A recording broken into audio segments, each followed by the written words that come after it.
Today we have the honor to meet and spotlight Charles Fadel, who is the founder and chairman of the Center for Curriculum Redesign based in Boston, whose driving mission is to make education more relevant. His work spans K-12 education, higher education, workforce, and lifelong learning across more than 30 countries. His 2009 book, 21st Century Skills, gave educators a shared language for creativity, critical thinking, communication, and collaboration. His 2015 Four-Dimensional Education book deepened that into a framework built around knowledge, skills, character, and meta-learning, asking not just what students should know, but who they should become and how they should keep growing. His latest book, Education for the Age of AI, adds new urgency to the work, making the case that as AI reshape what machines can do, character and meta learning have never been more important. Today, we are exploring that framework now, how it's being measured in real schools, and what it means for educators intentionally embedding character into their practice. I would love for you to just start by giving us a snippet about your framework and how it is used in real situations. Well, certainly. Thank you very much, Amani, for your kind introduction. When we started looking at the framework, as you mentioned before, that was a long time ago by now. We knew, even from the corporate world, that the competencies related to character matter. Ethics, for instance, but also curiosity, resilience, courage. These things are necessary, whether it's for life or for the corporate world. It's just that the measurement systems and the valuation of such capabilities haven't been in existence. What we've decided to do was, first of all, come up with a clean ontology for all of this. We started with a very deep look into what ontology matters, because in the character space, there are something like 200, 250 different words that people throw around. Once you do a principal component analysis of sorts, you realize that really it boils down to these four words and their clear and crisp definitions: curiosity, resilience, courage, and ethics. Ethics is, of course, fully laden with a lot of meaning, and it can go all the way to morality, which becomes a bit contentious, but also just regular, normal human behavior in many circumstances across all cultures. That's how we spent an enormous amount of time concatenating down to what are these four parameters and their definitions and their sub-competencies. Each one of them has 5 sub-competencies through which you can describe what people mean by courage, mean by ethics, etc. From a student perspective, you want to be able to measure these sub-competencies at a fine-grained level. That's what we have spent the next phase of our work doing, developing an assessment system for how would you measure these 4 capabilities. That's wonderful. You did that drivers to the framework, which is motivation, identity, agency, and purpose. What drove you to come up with it and go beyond the 4 dimensions? And why do you think those 4 drivers are what students most need? Yeah, thank you. It's a very good question, Amani. Thank you. In an age of AI, if students can get responses from an AI, why would they bother? We all know the issues of cognitive laziness that come associated with simpler situations. We realized that intrinsic motivation had to come back to the forefront. We always talk about external motivations, grades and parents and everything else, social pressure. But it's not one or the other, it's one and the other.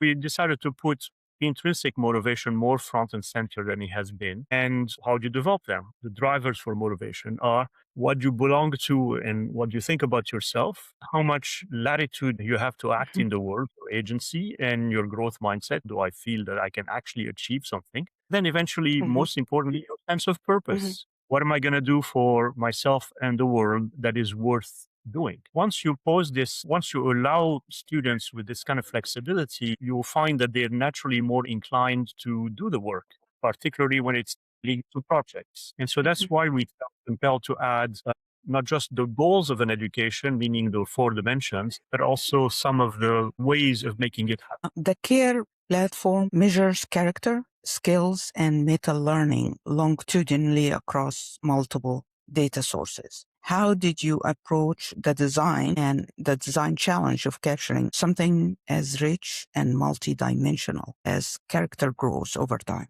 Yeah. Well, so first of all, you're right to say longitudinal, because that's exactly the point. You're not going to become suddenly ethical in 2 weeks, right? It's a Yeah. long process over 12 years of an education. We also know research, just amusingly, showing that professors of ethics are no more ethical than the average person in the population. We know that it's not just because you, quote unquote, learn it, that you apply it. To give it time for application and time for demonstrability, you have to keep at it for a year. Every 3 months, give yourself a few measurement points and continue on for 12 years. Note that there's no limit, meaning if you want to become a saint, fine, we're not going to stop you, but there's a lower limit on it, meaning we don't want to graduate psychopaths, right? We want to, we enough of them ruling the world nowadays. What we want really is to have a minimum threshold, and then after that, the sky's the limit. Now, how do we measure?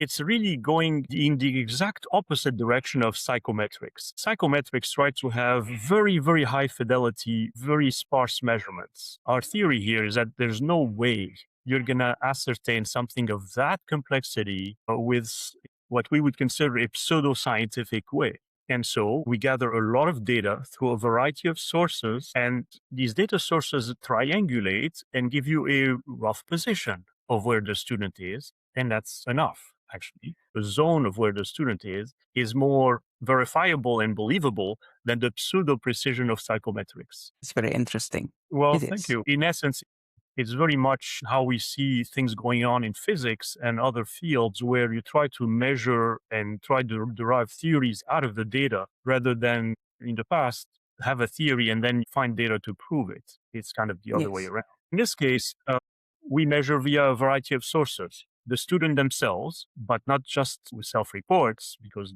they're one indicator and not a very good one, but also with performance tasks, with situational judgment tasks. And we get the opinion of the teachers by discipline. We get the opinion of guardians or parents. We measure their progress on their portfolios, be they projects and so on. We look at digital signals, how well have they collaborated in a Google Docs session, et cetera, et cetera. None of these signals is perfect. All of these signals triangulate rather well.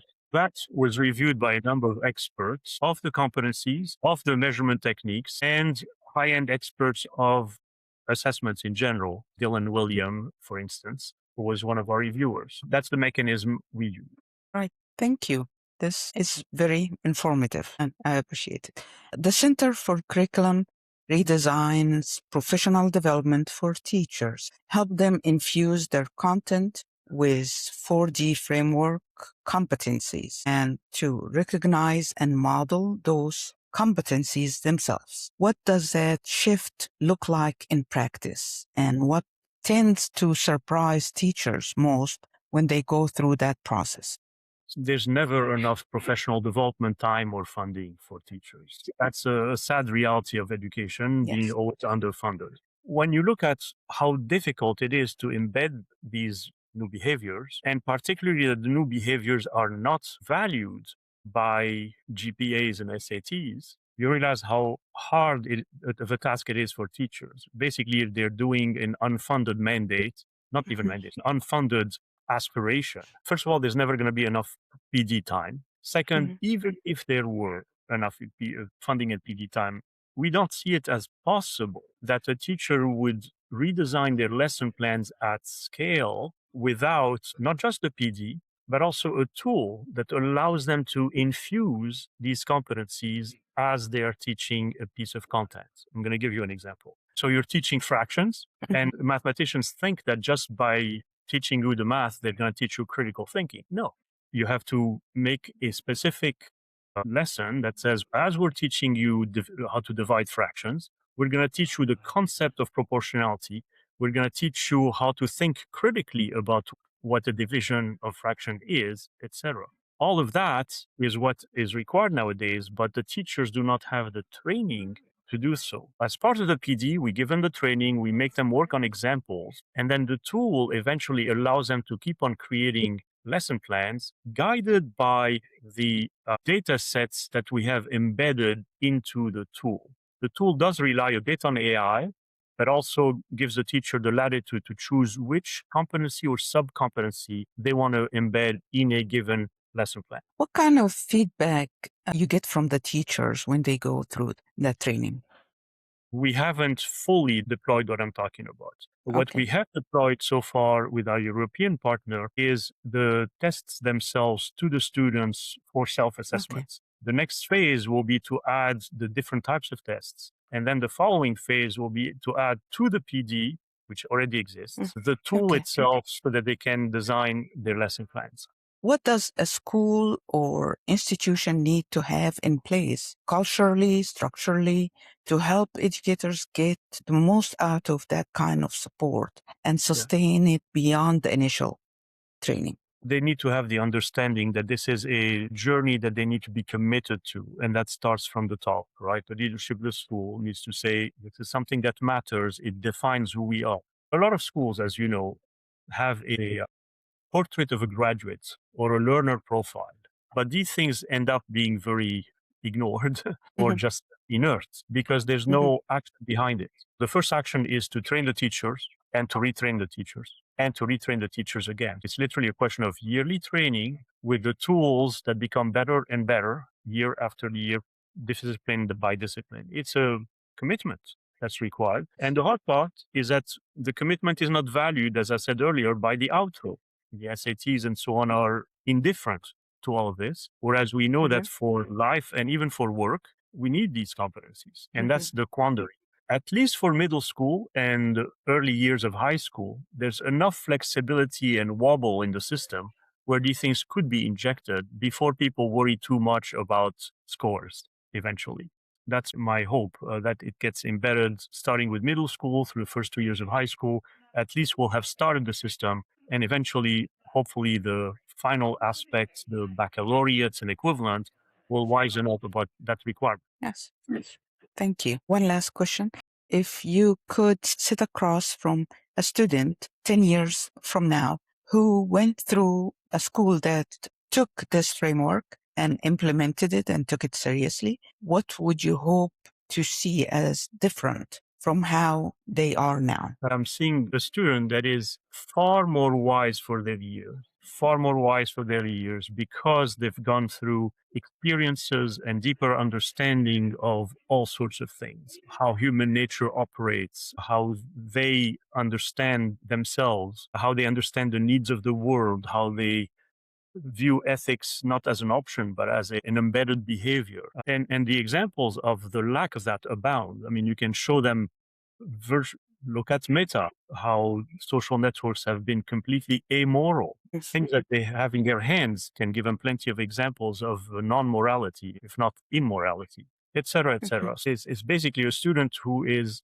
much wiser, much earlier than certainly I have been, and much more ready, therefore, to face a world that will be far more complicated than the world I have faced, right? As educators, we're always trying to do our best to think ahead and prepare the students for the world they will face, and not be overly burdened by our own experiences, but project what the students are going to be experiencing. So think, even in 10 years, sure, they'll have AI with amazing capabilities. Yes, it goes by phases, but we are in a very profound phase already, even if everything stopped in terms of progress. We already have an enormous tool. Imagine in 10 years. Second, they're going to have other devices like augmented reality and virtual reality. That's also going to shape their perception of the world. Of course, we should not get started on geopolitics and the instability of the world. So you realize how much those poor students have to be able to face to, how resilient and courageous they have to be, what kind of moral compass they need to have to function in that world. That's our job as educators, understand what's probably going to happen and prepare them to be far better than we have been at their age. Thank you. Is there any question that I didn't ask you think I should have asked, or If there is anything you'd like to add. There's perhaps one aspect I would like to add is that Sure. people look at AI and fall into a bimodal category. They look at it very much like any technology.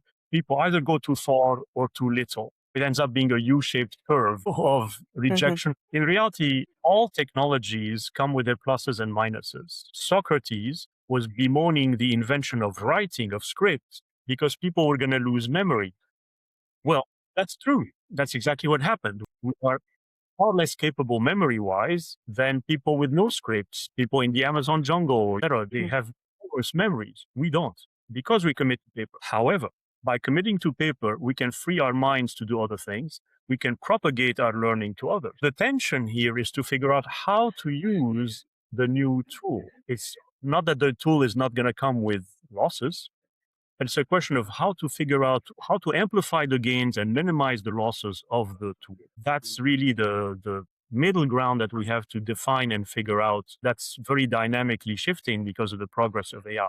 It's very challenging, but that's where we need to be, at least from a mental perspective. The second, there are too many people who think erroneously about what AI is or isn't. Even Jeff Hinton, Nobel Prize winner, that thinks that it is conscious. I mean, come on, be serious. People confuse the capabilities of the baby with their consciousness. For them, the baby can do no wrong.